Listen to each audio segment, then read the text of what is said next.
আমরা এই মুহূর্তে হাজির হয়ে গেছি পূর্ব বর্ধমান জেলা মেমারি থানা মালম্বা একের যে মেলা, আর সেই ছবি কিন্তু আমি সরাসরি তুলে ধরছি। এই মৎস্য খানার যে ব্যবস্থা এখানকার মালম্বার মেলা কমিটি থেকে শুরু করে এলাকার মানুষ সকলের সহযোগিতা করছে, সেই ছবি ধরে রাখবো। সেই সঙ্গে আমি জানতে চাইবো আপনার নাম?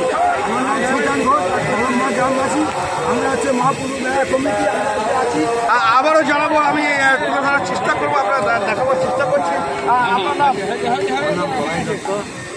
এখানে কি এখানে মহাপূর্ব আনুমানিক 600 বছর ধরে এই মহাপূর্ব হচ্ছে আমাদের মেলা আমরা অনুষ্ঠিত করেছি এবং হচ্ছে ভাত, এখানে তারা মহাপূর্ব ভাতও খায় এবং মেলাও পরিদর্শন করে এবং সুস্থভাবে হচ্ছে গ্রামের সমস্ত মানুষ এটাকে সমর্থন করেছে এবং আমরা এই জায়গায় মেলাটাকে আমরা সফল বলে আমরা এই যে আগামী দিনের যে পরিকল্পনা, সেই পরিকল্পনা অনুযায়ী আমরা মেলাটাকে আরও হচ্ছে বড় আকারে মানুষের কাছে তুলে ধরতে পারি, তার উদ্যোগ গ্রামবাসীরা হচ্ছে আগামী দিনে আরও এখানকার মানুষের বক্তব্য শুনলেন।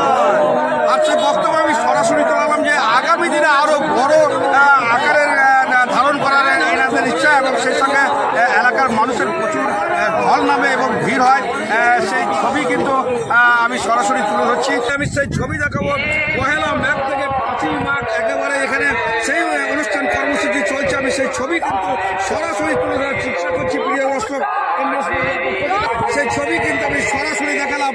আচ্ছা, সেই ছবি কিন্তু আমি এবার সরাসরি তুলে ধরার চেষ্টা করছি। প্রিয় দর্শক, এমবিএস নিউজের পক্ষ থেকে আপনারা দেখতে পাচ্ছেন সেই ছবি।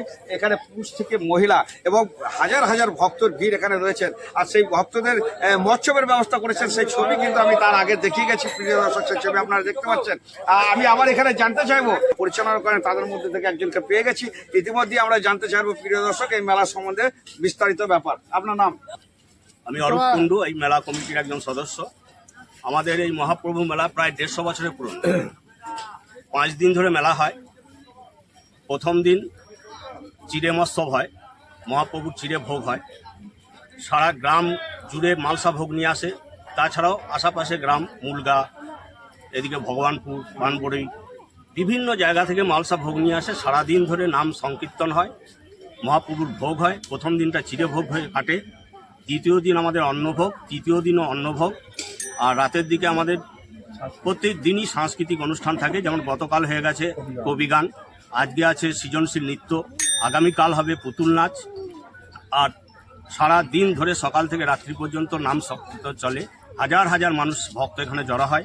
প্রায় 3 দিন ধরে চিড়ে ভোগ থেকে আরম্ভ করে অন্নভোগ 7 থেকে 8 হাজার লোক কমপক্ষে খায়। আর টোটাল কত মানুষ এখানে মৎস্য খায়? টোটাল 2 দিন ধরে প্রায় 8 থেকে 10 হাজার মানুষ খায় ভোগ। আর এই যে মহাপ্রভুর মেলা, এই কর্মসূচি এটা প্রায় 150 বছরের বেশি, 150 বছরেরও বেশি পুরো। প্রিয় দর্শক, আপনারা শুনলেন, আমরা এখানকার মানুষের কাছ থেকে জানতে পারছি এবং কমিটির তরফ থেকে জানতে পারছি প্রায় 150 বছর এই মেলা চলে আসছে। পূর্ব বর্ধমান জেলা মেমারি থানার মালম্বা নদীর ঘাটে মহাপ্রভুর মেলা চলে আসছে প্রায় 150 বছর ধরে। সেই ছবি কিন্তু আমি সরাসরি তুলে ধরলাম এবং এখানকার কমিটির কাছ থেকে জানাবো। আমি কিন্তু দেখাবো এখানে যেরকম রয়েছে পুরুষ থেকে মহিলা সমস্ত মানুষ যেমন রয়েছেন, সেই সঙ্গে আমি আবারও দেখাবার চেষ্টা করবো এখানে যে মহাপ্রভুর মন্দির আছে, সেই মন্দিরটাকে আমি দেখাবার চেষ্টা করবো। একবার সরাসরি দেখতে পাচ্ছেন সেই মন্দিরের ছবি কিন্তু আমরা দেখাচ্ছি। প্রিয় দর্শক, কোথা থেকে দেখাচ্ছি? পূর্ব বর্ধমান জেলা মেমারি থানা মালম্বার একদম নদীর ঘাট থেকে দেখাচ্ছি সেই ছবি। মহাপ্রভুর মন্দিরের থেকে শুরু করে মেলা এবং বিভিন্ন মানুষের ভিড়। আমরা ইতিমধ্যে কিন্তু চলে যাবো এরপরই চলে যাব আমরা যেখানে হরিনাম এবং সংকীর্তন হচ্ছে, সেই ছবি কিন্তু আমরা এবার সরাসরি চলে যাব সেই জায়গায়।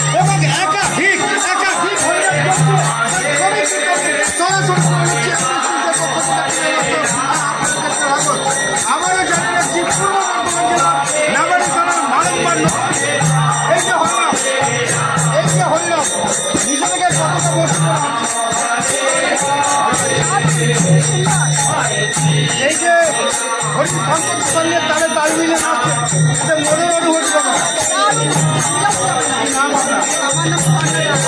সন্ধ্যাবাসের কাছ থেকে আমরা শুনলাম মধুর হরিনাম, খুব সুন্দরতম। আমি আবারও জানতে চাইবো আরেক দিদিকে এখানে নাচের সঙ্গে পেয়ে গেছে।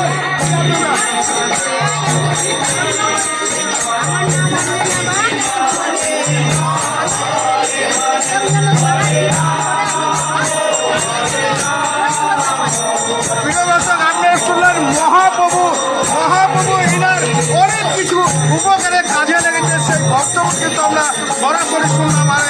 বক্তব্য কিছু তুলে ধরার চেষ্টা করলাম এমবিএস নিউজের পক্ষ থেকে। আমি আবারও শেষবারের মতো জানিয়ে রাখছি, পূর্ব বর্ধমান জেলার মেমারি থানা মালমপার নদীর ঘাটে মহাকুমুর মেলা থেকে সরাসরি এমবিএস নিউজের পক্ষে আমি আপনাদের সঙ্গে রয়েছি পাইছি।